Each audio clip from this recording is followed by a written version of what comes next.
지혜서라고 하는 탈무드에 나오는 이야기입니다. 어떤 임금이 큰 나라의 임금의 외동딸이 중한 병에 걸렸습니다. 백방을 애를 써도 고칠 수가 없어서 왕이 각 나라에 방을 띄워 보냈습니다. 내 딸을 고쳐주는 사람에게는 내가 사위도 삼고 내 나라를 물려주리라. 방을 붙였습니다. 이 소식이 저 산 꼴꼴짝에 있는 삼형제에게도 전달이 됐습니다. 근데 이 오지에 사는 삼형제에게 각기 하나의 보물을 갖고 있었습니다. 삼형제 큰 형에게는 아무리 먼 곳도 잘 볼 수 있는 좋은 망원경을 하나 갖고 있었습니다. 둘째 형은 아무리 먼 곳도 순식간에 갈 수 있는 양탄자를 갖고 있었습니다. 셋째 막내는 어떤 병에 걸려도 먹으면 낫는 명약 사과를 하나 갖고 있었습니다. 셋은 이구동성으로 다 자기가 왕 되겠다는 생각으로 마음을 합해서 이제 그 공주를 찾아 나섰습니다. 먼 곳도 잘 보이는 망원경으로 공주가 어디 있는지를 찾아내고 순식간에 옮겨지는 양탄자를 타고 그리고 왕궁으로 갔습니다. 가서 그 공주를 고쳐냈습니다.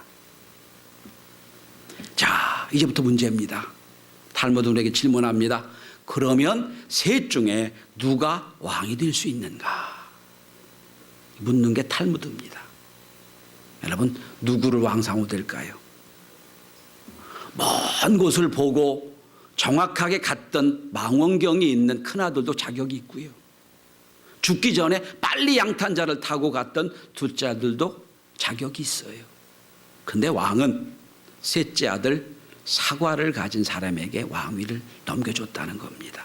왜냐? 첫째, 둘째 갖고 있는 봉화는 그냥 그대로 또 쓸 수가 있거든요.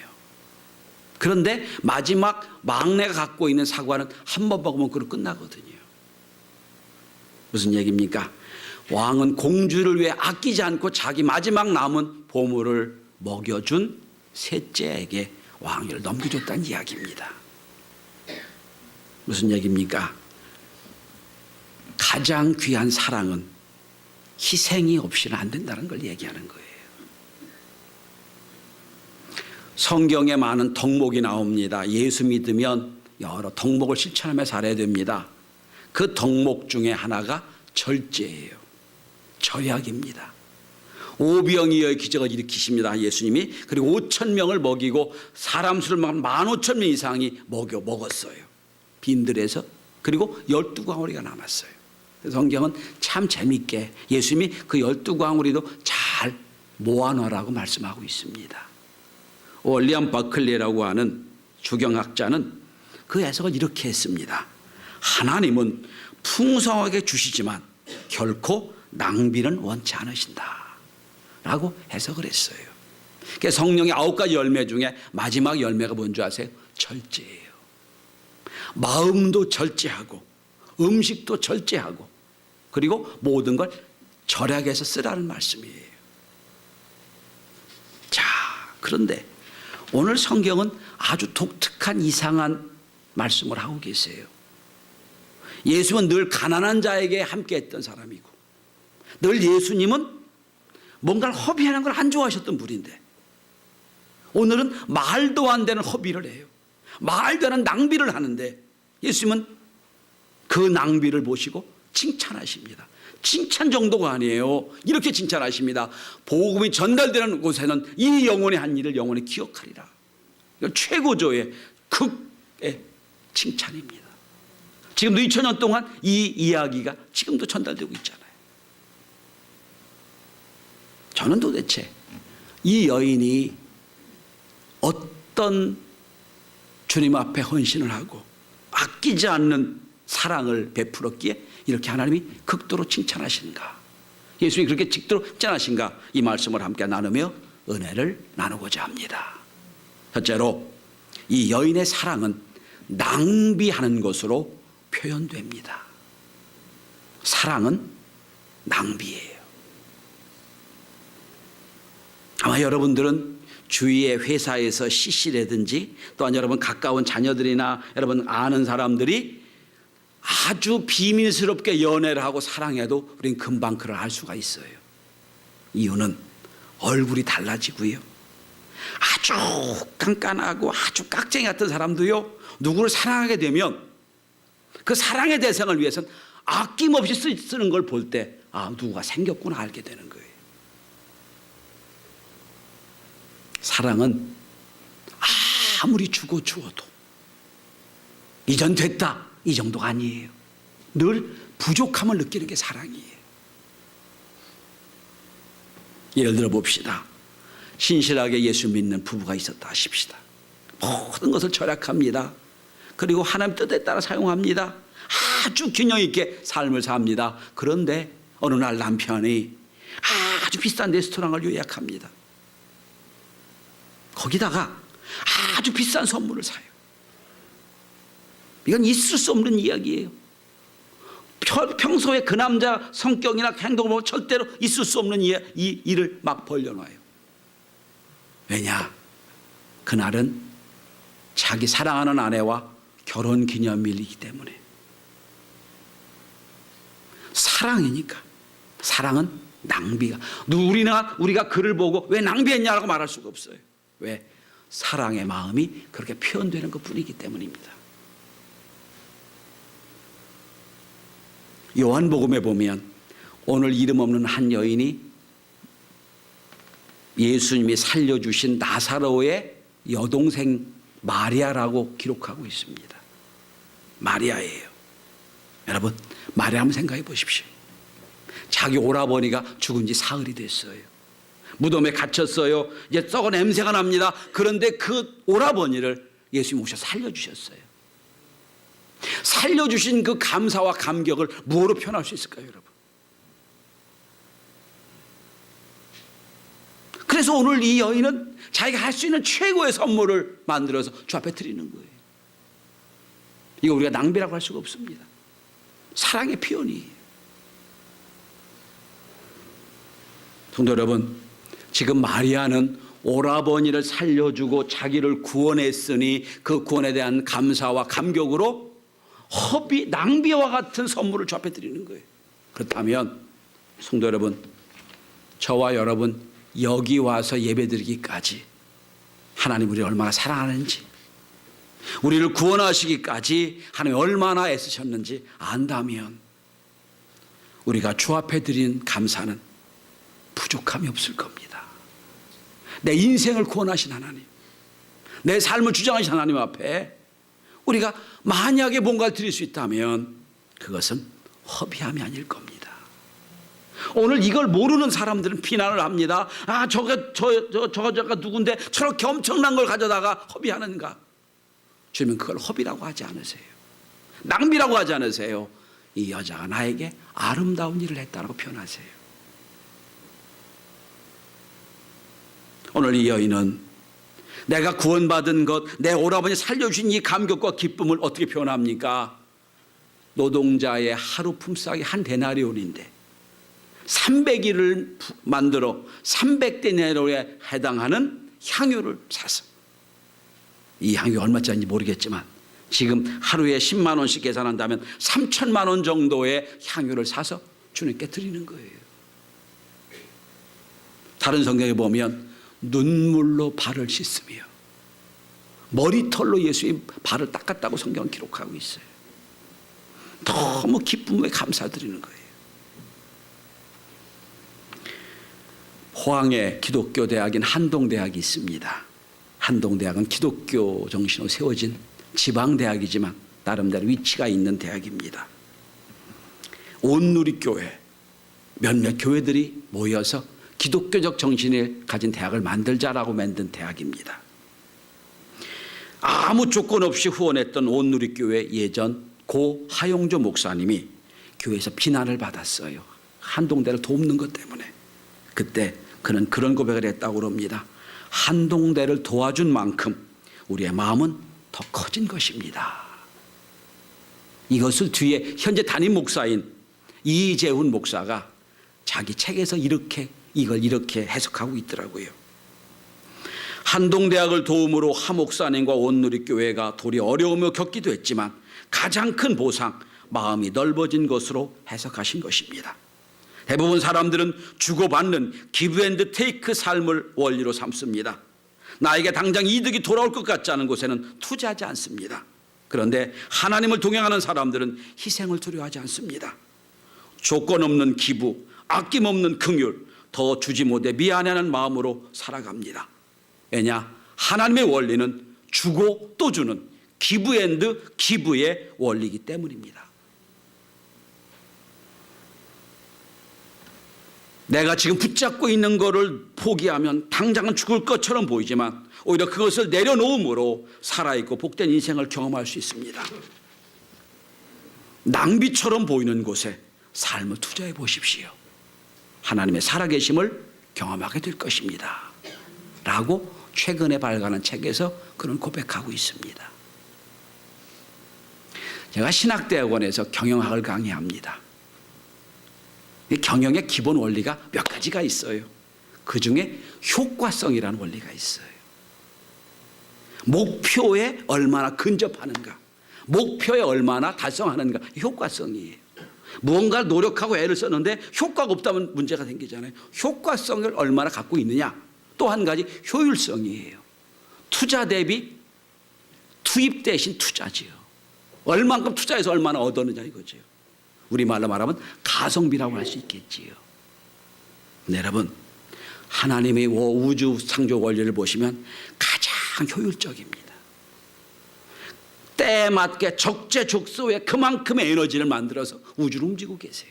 가장 효율적인 분이세요.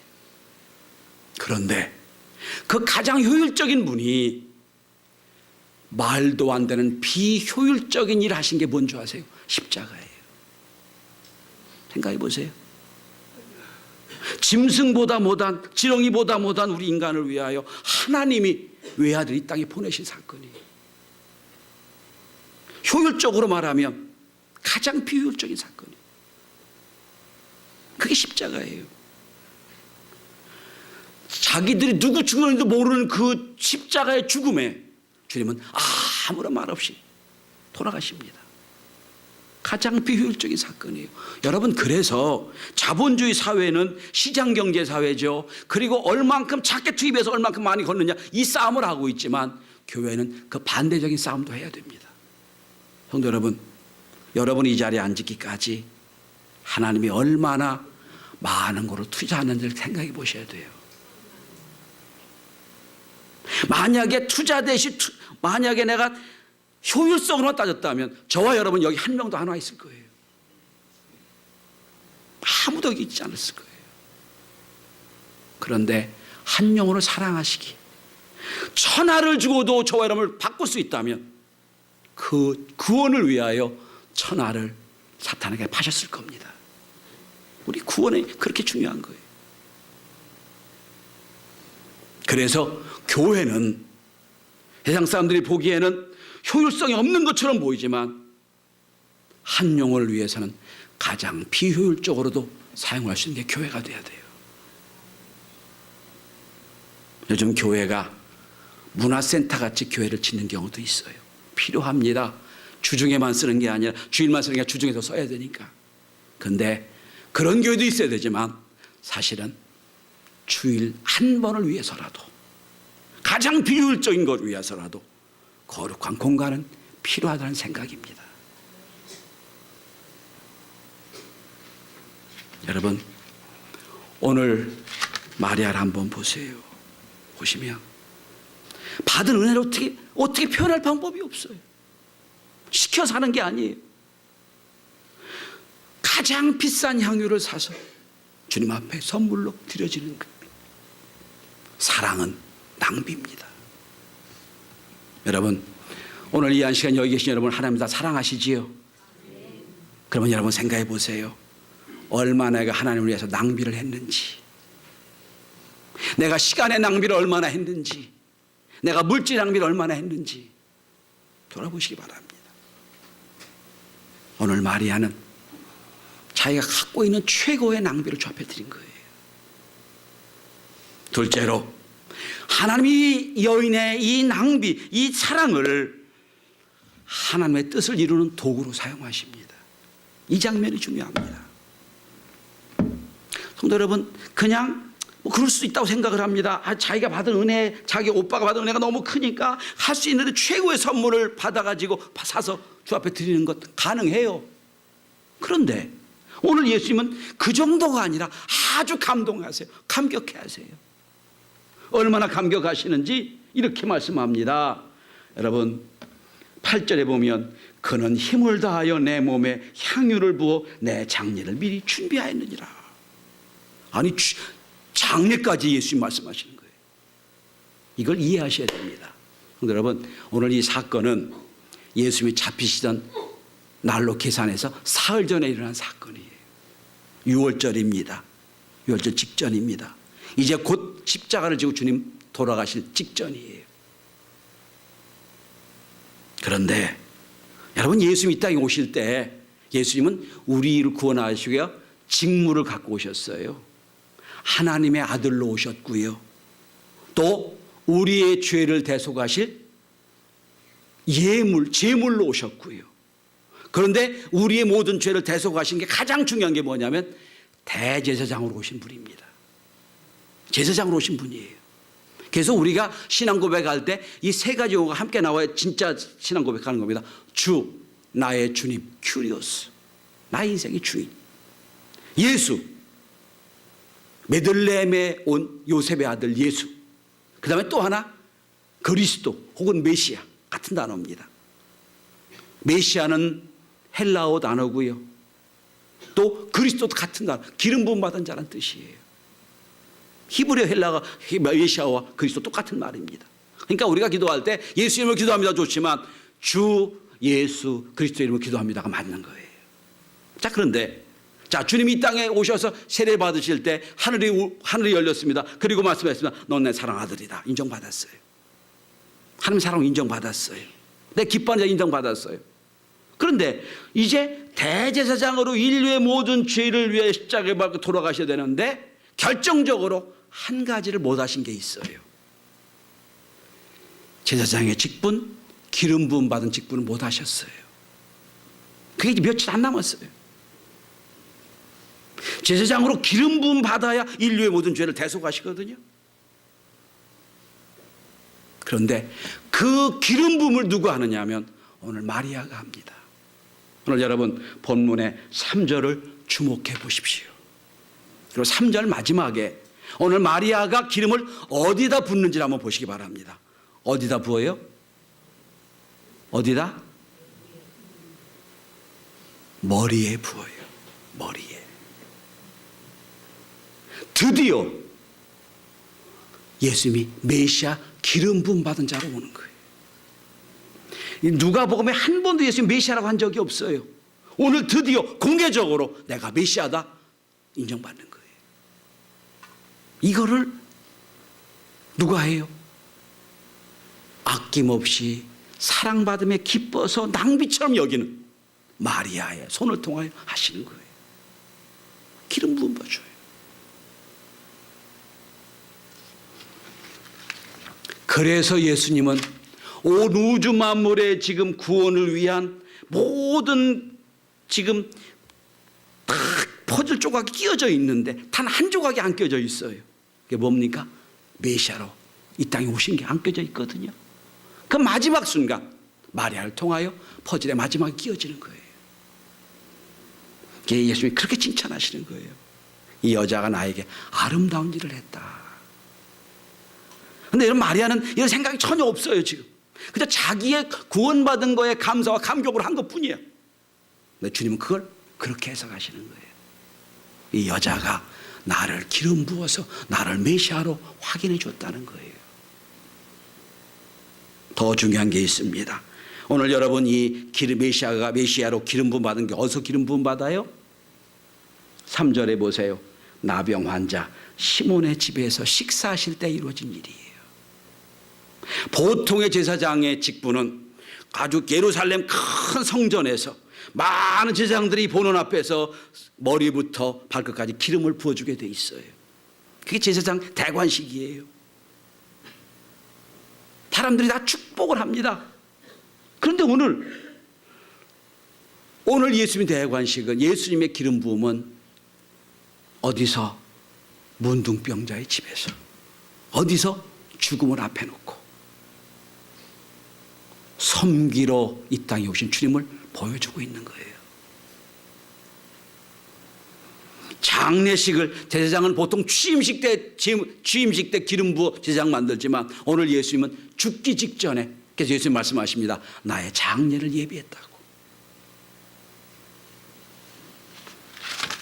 성도 여러분, 저는 여러분들이 하나님 일을 감당할 때 우리는 그저 감격에 겨워 은혜 받은 것에 감사해서 했던 행위가, 신앙의 행위가, 하나님께서 보실 때는 온 우주 만물의 구원을 위하여 내가 남은 퍼즐을 끼웠구나 라고 인정받게 되는 역사가 있게 되길 바랍니다.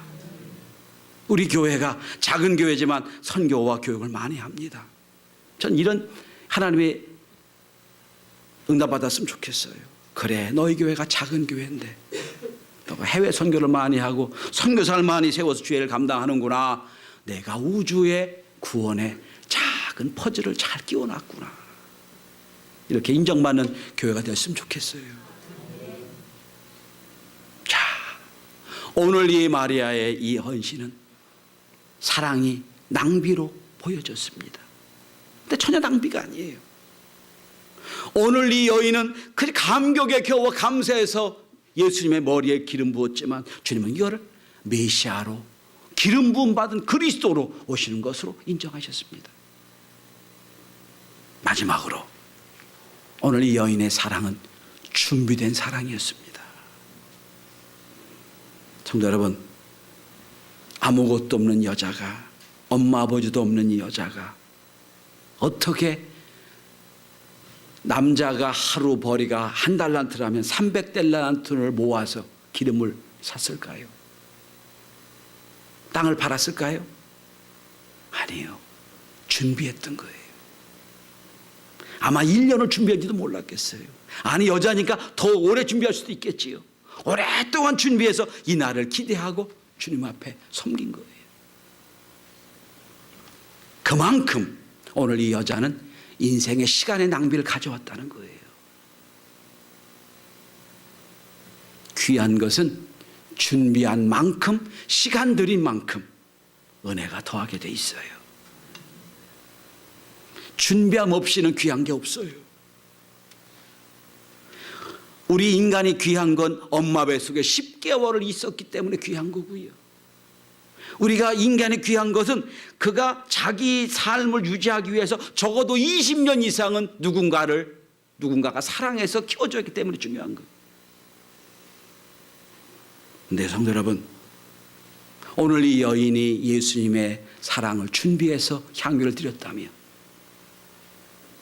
이 준비된 사랑이라면 하나님이 저와 여러분을 구원하시기 위하여 얼마나 수많은 시간을 허비했는지도 생각해 보셔야 됩니다.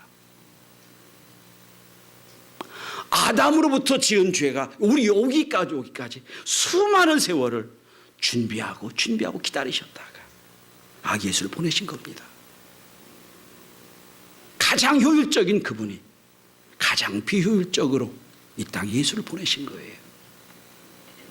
십자가의 사랑, 가장 비효율적인 증거입니다. 그러나 가장 귀한 가치가 갖고 있는 증거입니다. 여러분, 주일에 은혜 받고 싶으십니까? 주일을 위해 준비하는 시간이 있어야 됩니다. 말씀 은혜 받고 싶으십니까? 주일날 오셔서 말씀을 묵상해보고 있는 시간이 필요해요. 준비한 만큼, 준비한 시간만큼 은혜를 주시는 거예요. 오늘 이 여인은 수년을 준비했을 거예요. 마지막으로 주님 앞에 향유를 부어드립니다. 얼마나 감격했을까요? 다른 성경에 보면 눈물을 흘리며 머리털로 발을 닦아줬다고 성경은 기록하고 있어요. 저는 매 예배가 그런 주님께 준비된 드려지는 헌신과 낭비가 될 수 있기를 바랍니다.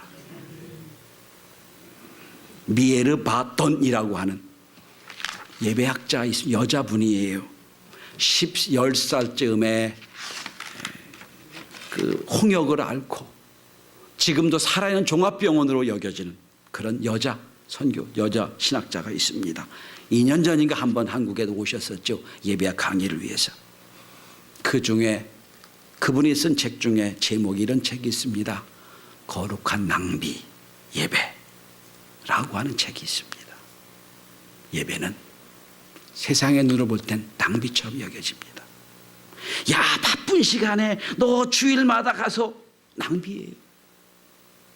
하나님께서 보시기에는 낭비가 아니에요. 어떤 글을 보니 이런 말이 나와서 그대로 소개합니다. 사랑은 낭비로 이루어집니다.